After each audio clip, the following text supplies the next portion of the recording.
How do you define success, or how do you manage performance for your team? Do you look at particular metrics that you focus on that are derived metrics, perhaps? Yeah. So this is very important. And the truth is, throughout my time here at Riverlane, we've gone through different ways of expressing metrics and KPIs. And let's go back. The standard way of doing product is we ask for very high level. We ask the customers, what do you want? We build it for you. This doesn't necessarily apply to us just because everything is evolving at the same time. Absolutely. And actually, there is a very nice article that always comes to mind, which explains how we can do product in uncertainty, in uncertain environments, within volatile times, be it, market, political settings that there is unrest, etc.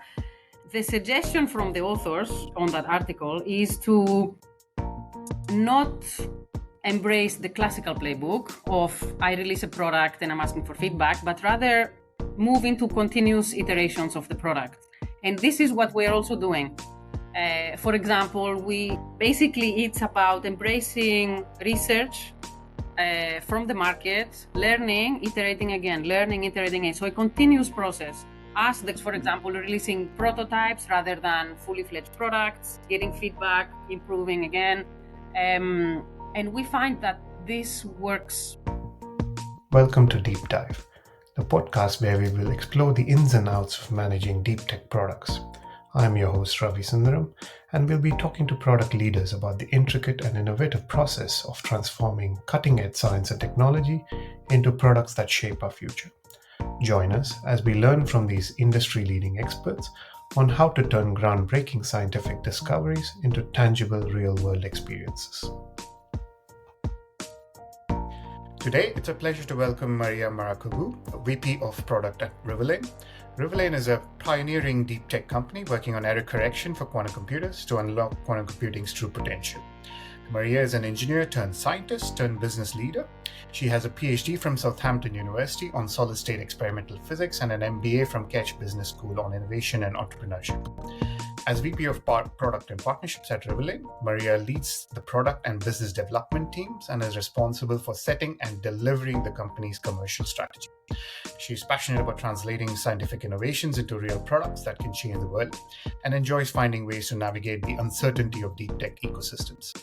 Today, we'll speak to Maria about her experiencing in managing products and teams for cutting-edge technologies, and in particular to explore the intricacies of performance management in an industry where innovation cycles are lengthy, outcomes are often uncertain, and therefore traditional performance metrics may not always apply. We'll be examining the delicate balance between maintaining team motivation during extended cycles and providing clear, tangible paths for professional growth. Through a conversation, we aim to uncover strategies for fostering a culture of innovation while maintaining accountability, methods for providing meaningful feedback, and techniques for keeping teams motivated.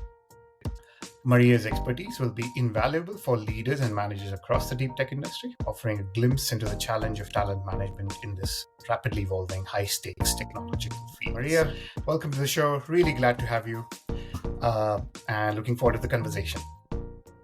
Thank you so much for inviting me, Ravi. It's really a pleasure to be here. Brilliant. I suggest we get started then. Lots to talk about. So maybe we can start by maybe you can give our audience, who come from all sorts of sectors, an overview of Riverlane's product landscape, your different initiatives, and what role do they play in the wider quantum computing ecosystem. Yes, thank you. So maybe let me say a few words about quantum computing in general and what we're trying to do. So quantum computers will be one of this century's most transformative technologies. We expect quantum computers will give us capabilities we do not have now, and they will revolutionize almost every field that relies on large-scale computations. So for example, pharma, chemicals, materials discovery, they are just a few examples of industries that we expect will be heavily impacted by quantum computing. Now, there is a challenge. All these world-changing quantum computing applications, they require loads of reliable quantum operations. We are talking about billions, even trillions, maybe sometimes. But today's quantum computers, they can only execute a few hundreds. They can only sustain a few hundreds. Now, the technology is evolving. The hardware is getting better, and so is the software.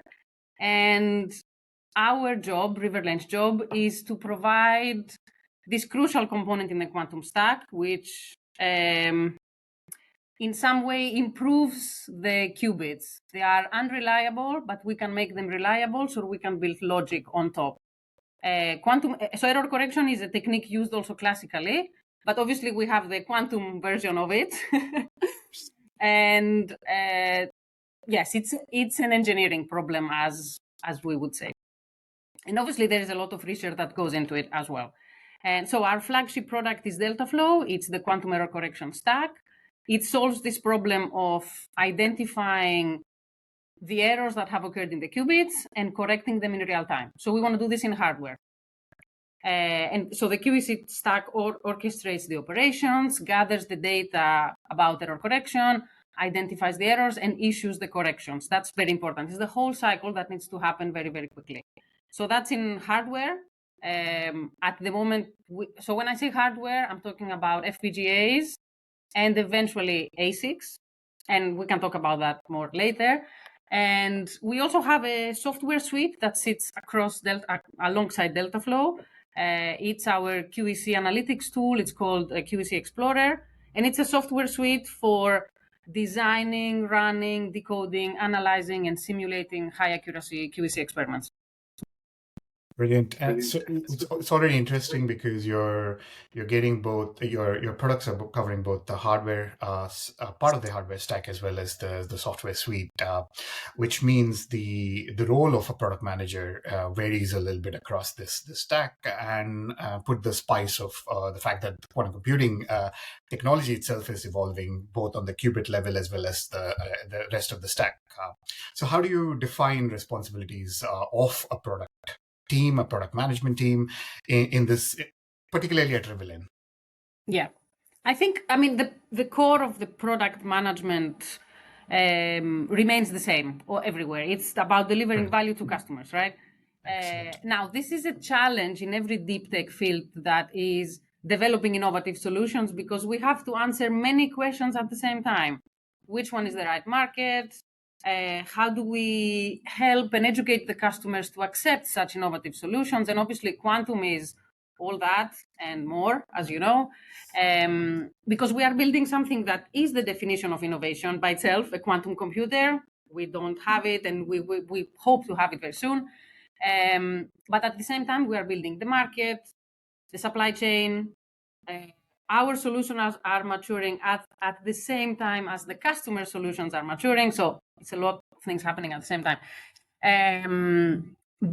So to account for these peculiarities of the ecosystem, in Riverlane, we have the product and the business development teams sitting side by side. So I am heading both. They are both parts of the commercial team, if you want, although they are very well defined in their own right. So within this one commercial team, the product team is tasked with building a product that is obviously based on the amazing science and research that we're doing here and engineering. And the BD team is tasked with making sure that the customers will adopt the solution. So in some way, and given the speed of the evolution around us, they are the two sides of the same coin, if you want. Absolutely. It's about liaising with the customer, hearing their pain points, using that knowledge to optimize our product features, and obviously delivering a solution and a product that is at the state of the art, and I dare say beyond. Brilliant. I think you hit on something that comes across throughout this ecosystem, and I speak to different product people, which is product.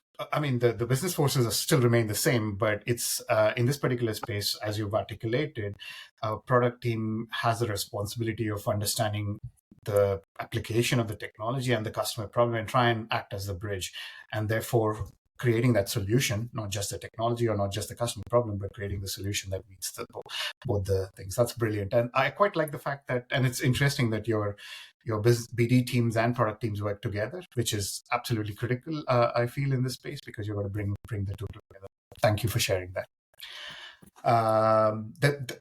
I think we can play that a bit further. So part of the challenge, I mean, of this kind of a structure or the opportunity is also the fact that you're decoupling the team that looks at the customers and understanding their and making sure they're employing your solutions, and the team that is tasked with defining them.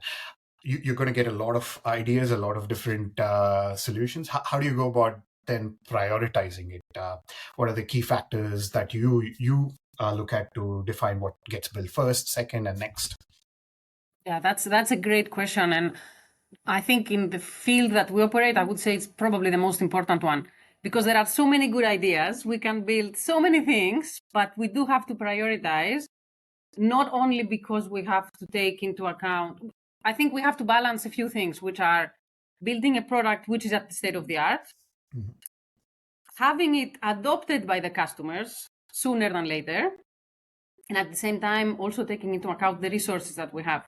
We are a startup, we are now scaling, we are growing, but still resources are, well, there are always constraints. And I have to say, this is not a bad thing. Having constraints usually is a good thing. Absolutely. Helps um, focus. yeah. I think also another important bit, since we are in this intersection of high deep tech R&D and state of the art, is about, and it's at the core of innovation for me, it's de-risking the hard bits first. Brilliant. So, for example, I mentioned before that Delta Flow is our QEC stack on hardware. At the moment, we are using FPGAs as our customers are doing, but eventually we believe that we have to bring down to an ASIC because of costs, because of performance, because we need tight integration, because of many things, because of the scale of the quantum computers themselves.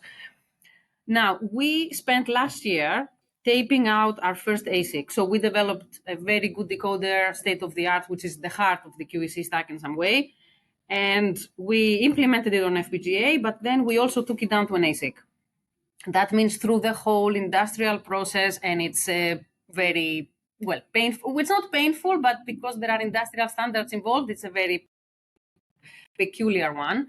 It took a lot of time, and the reason we did it was not because the customers needed the solution on an ASIC. We know they don't need it yet. But we wanted to go through the process to understand what are the pain points, what and learn along this process. So when we have to do it again, we will be ready, and it will not. We will optimize for time. We will optimize for many things, and we did it very early in the process. So that's one example to show that. And starting from the heartbeats first has a lot of benefit. We can learn early at low cost, well, lower cost than when the deadlines are tight or when we absolutely have to deliver. So I that's one think you make example. Yeah. I think you make an excellent point there. I think I noted the words de-risk for the customer, which has also come through in many conversations. Ultimately, in such new technologies, you're trying to de-risk the customer investment eventually, and so that really aligns with what you've just said. And also the second piece, which is the fact that doing it early is more efficient in terms of your resource optimization, in terms of how much it costs. As opposed to later, because even if your technology is completely unique and you've got the supply chain sorted, it's going to get expensive as you go forward. But in most fields, you start getting competition and so on. So that is a very insightful way of prioritizing. Which maybe we can use that as a thread to move to the next piece, because all of this takes time. And you're not only taking time to solve the problem that you are tasked with, but also the fact that the rest of the ecosystem or the stack around it is also evolving. So for teams, both the engineering, but especially product teams, it's a little bit of a long game to play to try and keep the focus and drive towards that ultimate solution that is envisioned. So so the long story short, what I'm trying to get at is, how do you define success, or how do you manage performance for your team? Do you look at particular metrics that you focus on that are derived metrics, perhaps? It'd be great to understand that piece. Yeah. So this is very important. And the truth is, throughout my time here at Riverlane, we've gone through different ways of expressing metrics and KPIs, and what is more accurate, what really reflects the way we do product development in general, not just the product team. Taking a step back, I would say generally product, the way we do product development here at Riverlane is, let's go back. The standard way of doing product is we ask very high level. We ask the customers, what do you want? We build it for you.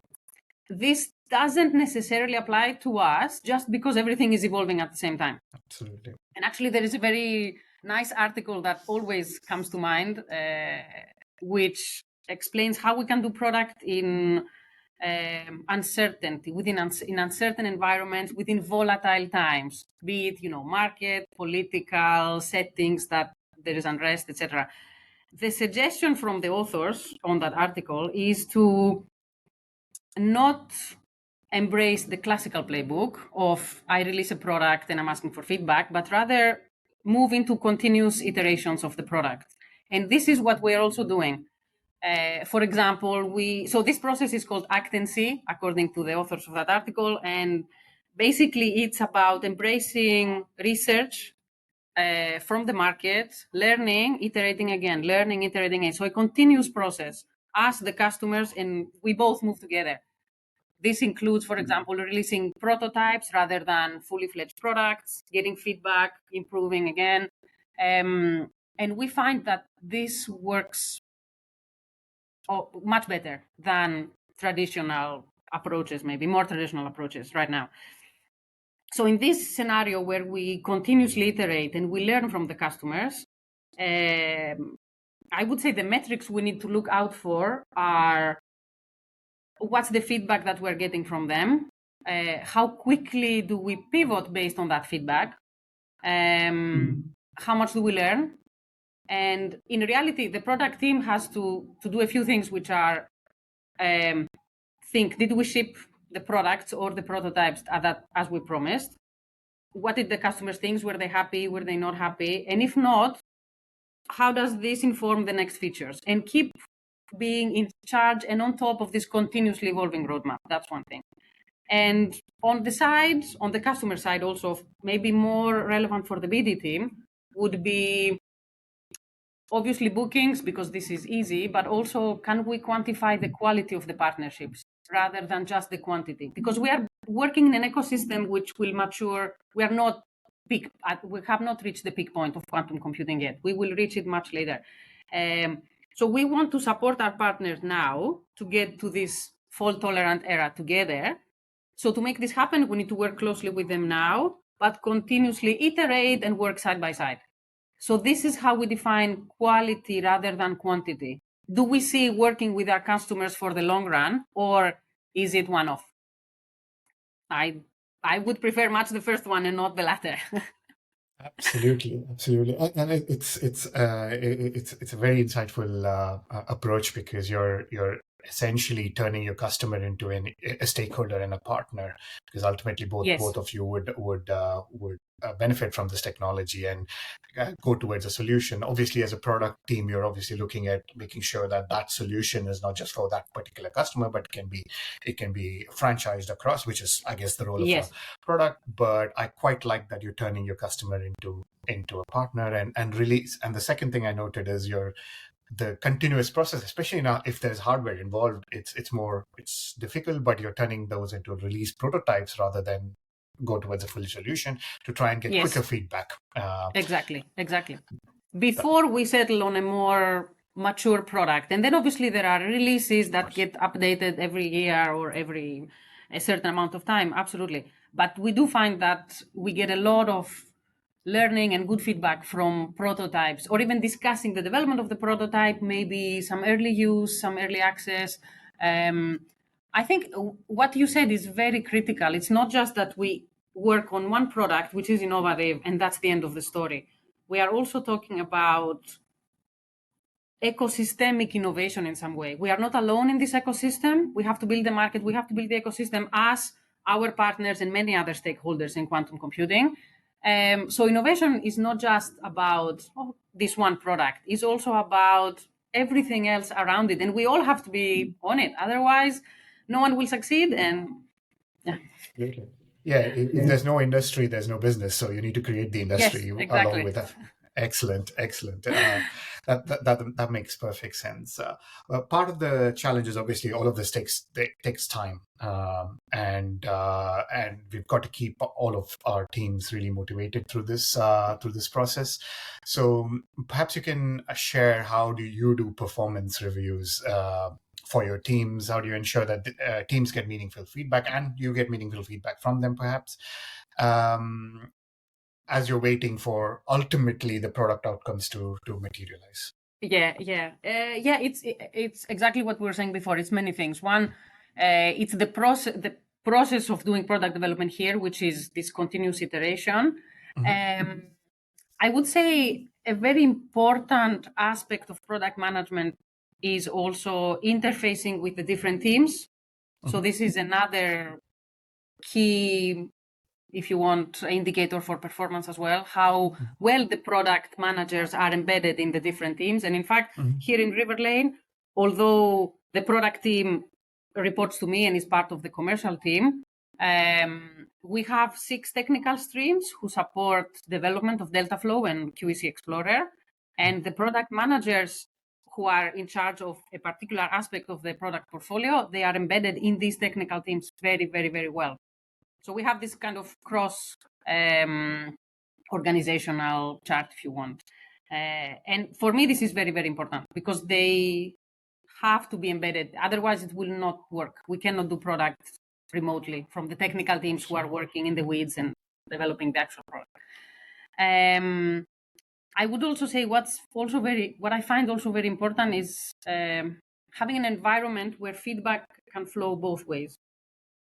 So not just, of course, we have a top level strategy, the product team is responsible for that, and then the teams, but also having upstream communication is very important, understanding what are the pain points of the technical teams or of the product team as well.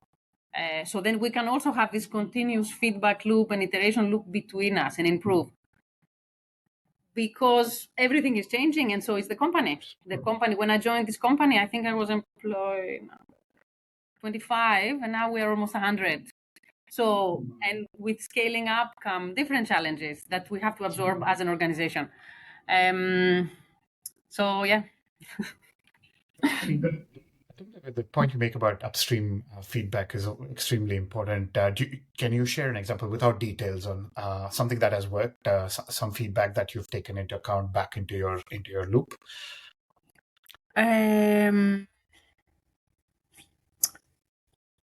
Yes, I will tell you an example, which was, I'll give you an example. So a few years ago, we were working on something very specific, and a senior leadership group, they had this idea of introducing a new feature, for example. We had this idea, we should introduce this new feature. We think the engineering team can do it in 3 months or 6 months. That's the right way. And we thought, okay, we should tell them. We were so excited about it. Oh, we should really tell them. And then they will be so excited as well. It didn't go like that. In fact, the reaction was, that's an interesting capability that you want us to add to the product, but this is not the right way to develop it. Right. We can develop it faster and better if you give us time to plan for it, for example, if you give us time to think it out, to think it through. And in fact, they were right. In fact, Excellent. We have to empower those teams because they know they are working on the product, they put their heart and soul, and it's fair enough. They know it inside out.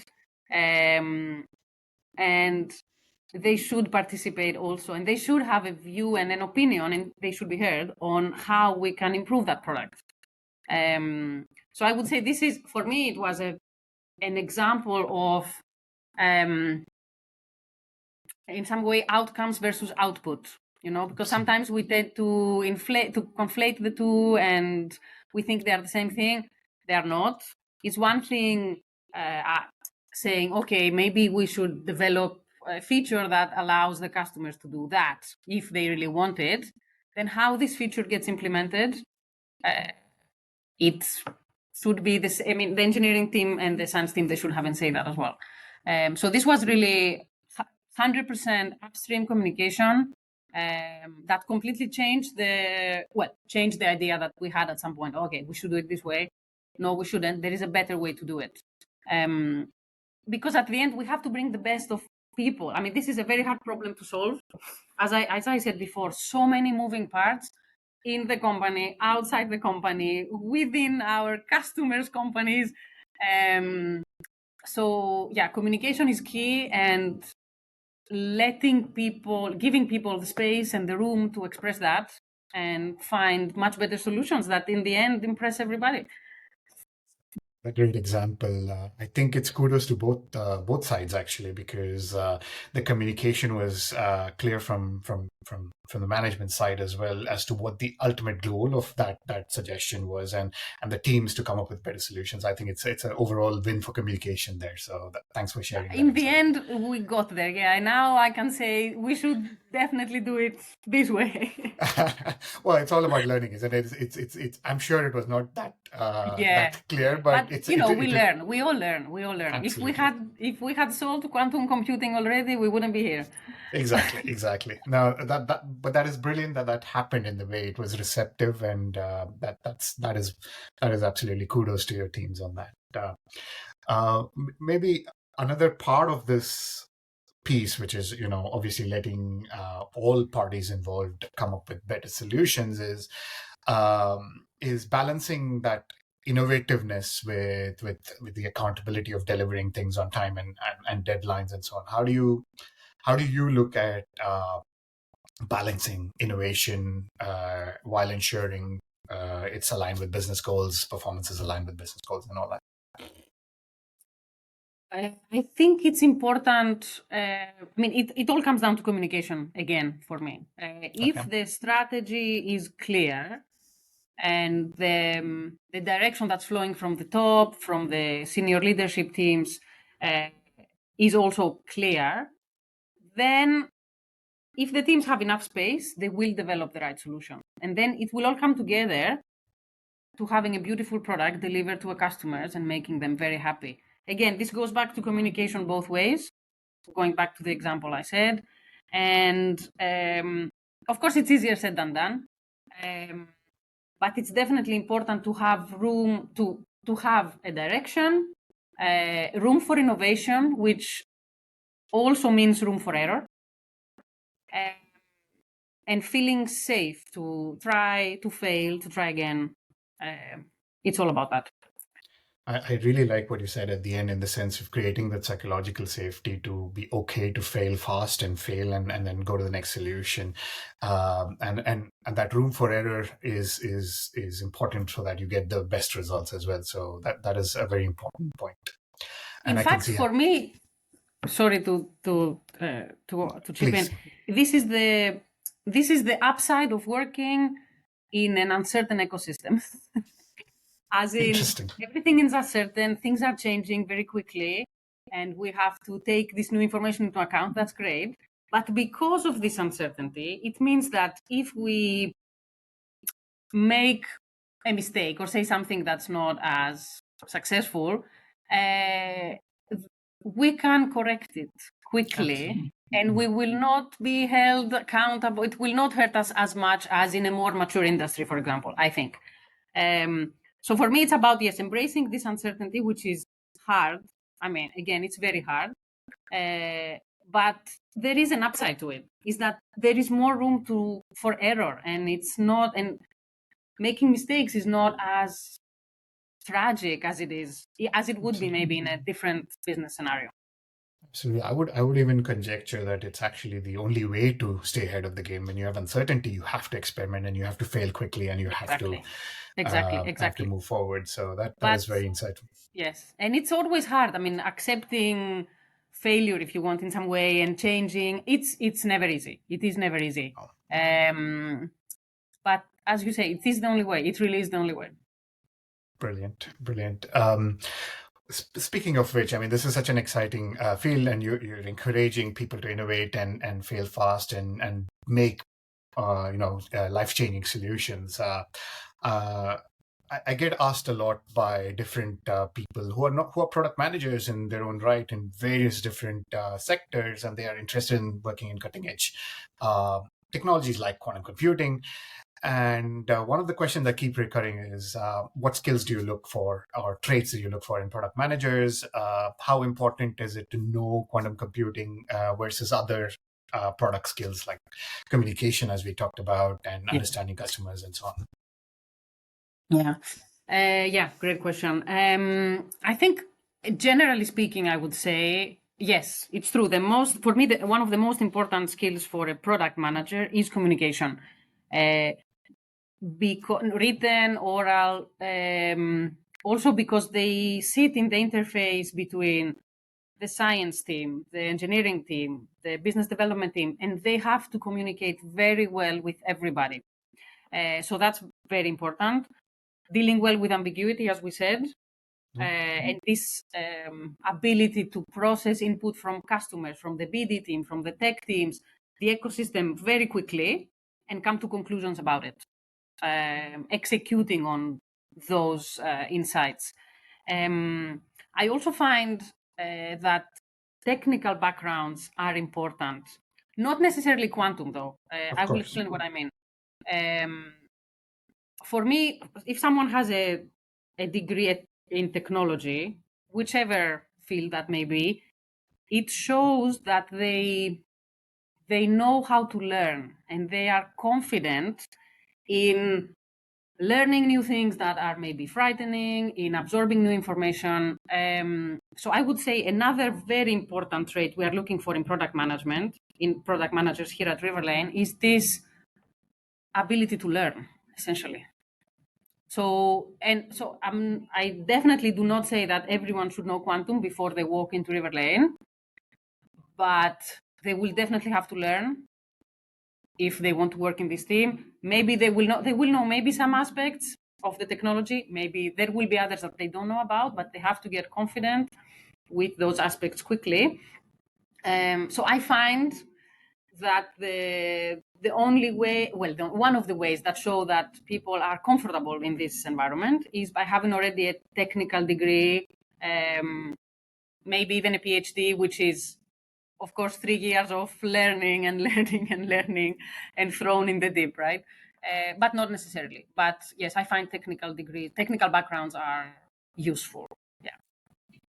So I think, to reiterate, it's coming back to people who have the clear communication skills, no matter what medium, just distilling the ambiguity into some sort of perceived certainty, at least for various teams. And the other bit which you said, I could not agree with you more, which is having that ability to learn and almost the passion to learn new things.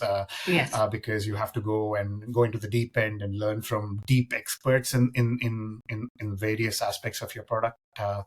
And I think that I completely agree with you. That is core to this. And I think I'll reiterate. Yeah, people often ask me this: do I need a PhD? You don't, but you do need to be able to learn. That's the key. Yes, exactly. Yeah. And I would say, I mean, we have, because we hire in science, engineering, product management, BD here, we have a large variety of people from different backgrounds. Sure. Physics, mathematics, engineering, software development. We have people from all sorts of backgrounds. And this is what's great about Riverlane. This is a very hard problem to solve. So we need input and collaboration between different fields. Yeah. Excellent. Maybe we can talk about the other side of it. You've hired product managers. You have teams. How in fields like quantum computing, how do you approach retention? How do you keep teams motivated and show growth for longer term? Any particular things that you found effective? This is true. I mean, if anything, the biggest asset that we have is are the people that work here.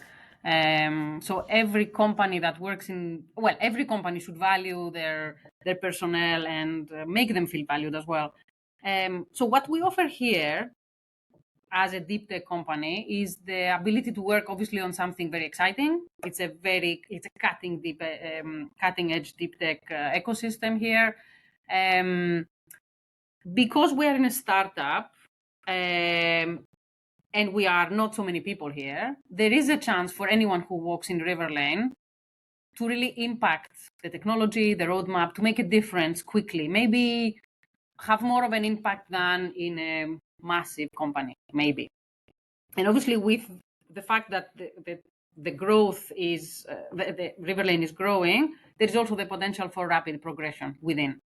I mean, I will now mention things that you've heard certainly before. The salary has to be good and comparable with other industries. The benefits, the equity package, this is what we offer as well. We also offer training, going to conferences and coaching, especially to middle level to senior managers. Yeah, and I find this helps. Most of the people that walk into Riverlane, they want to learn and they have this urge to keep learning. And as we change and as the ecosystem change and as the role is progressing, this is a hunger that we have to feed. And I find that absolutely, of course, absolutely normal. And if anything, very crucial. Yeah. It's brilliant. I think the last thing that you said, I think feeding the hunger that people come into such companies with is absolutely the way to go. And thanks for articulating that quite clearly, because ultimately people want to grow, people want to learn, people want to do different things.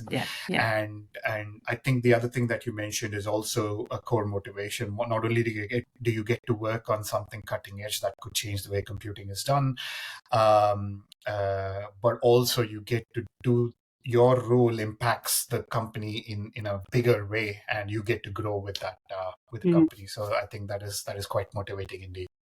Yeah, and I would add also what I like between working in I've worked in bigger companies and now I'm here at Riverlane in a startup. What I like about the startup environment is that there is space to craft the role after you've entered the building.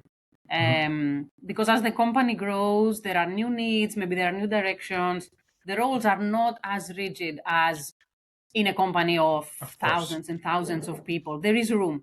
And I think enabling also everyone to find their space in the company is also very important. And it comes with working in this environment. Excellent. And find the niche where everybody can thrive with their skills. That is brilliant as well. Yeah.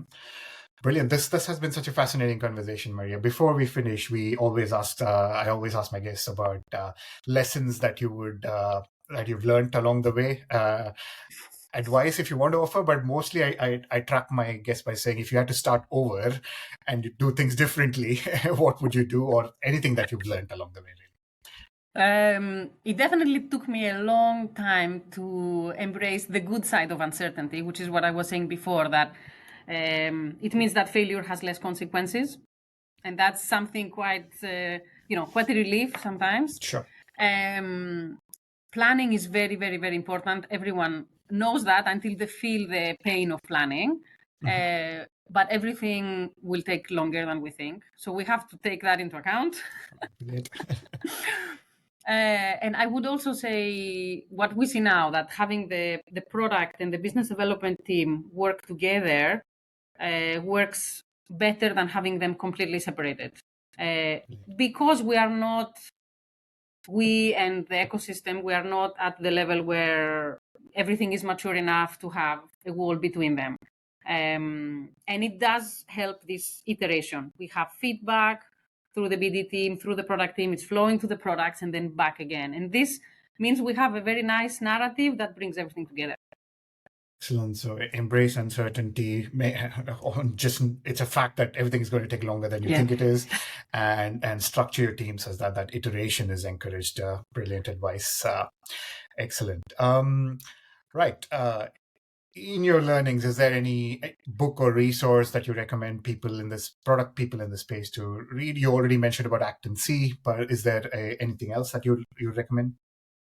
I mean, generally, I would I would split product development in a deep tech environment in two pillars. One is innovation and what that means, and the other one is people. There are, for me, Very good. the two important things. So there are a lot of resources for both. I can mention a few books I find myself, going back to.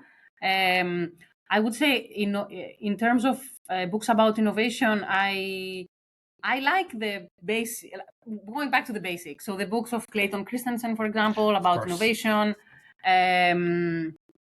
or even the White Lens. Probably you've read it, about ecosystemic innovation as well. So by Ron Adner, if I'm correct. Yeah. And I also think there is a lot to learn about from success of other companies who were very, very innovative, like ARM, like Intel or Bell Labs. So how innovation was managed in these contexts, and how what worked and what didn't work. And there is, it's not just the product, it's also the people, it's also the happy coincidences that happened. And then it proves that, planning is not everything. It means many things have to come together. Absolutely. Yeah. All great resources, and we'll link to it in the notes. And and in terms of people, it's there is a lot of work about how we can build and sustain high performing teams, which is what we want here. Creating this safe environment to fail, to be able to give feedback. So I'm thinking of Dare to Lead, if you've heard this book from Brené Brown.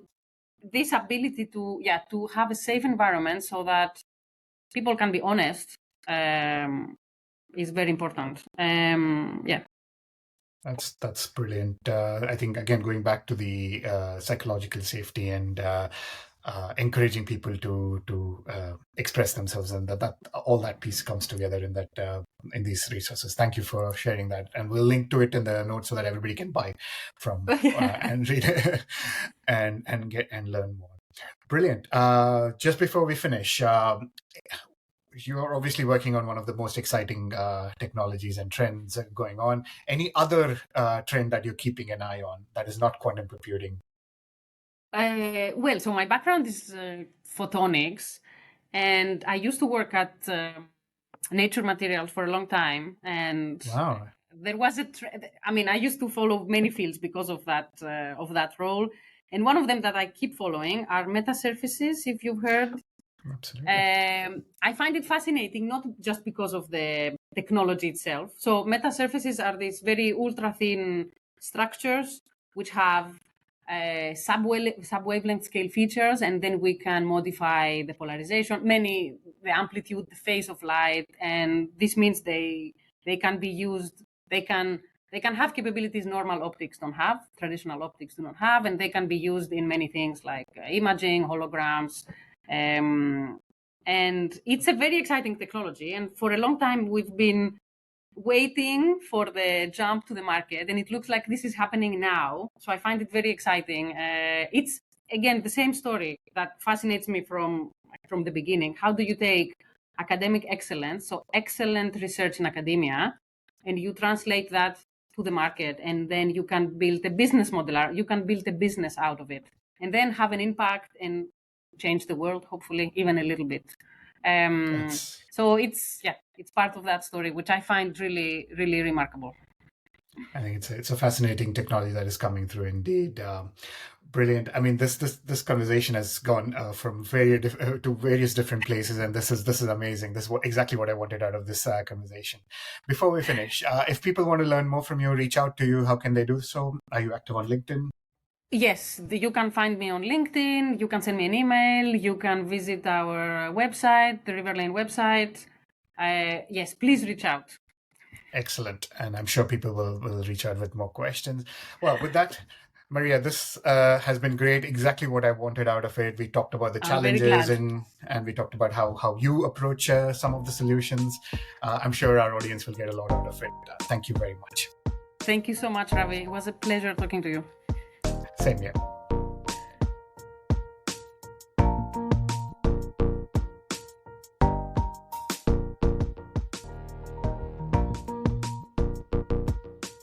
If If you like that conversation, please subscribe. You could also engage further by joining the deeptech.syndicate Substack and Slack channel via the link in the show notes. You'll be tapping into a network of the brightest minds in deep tech product.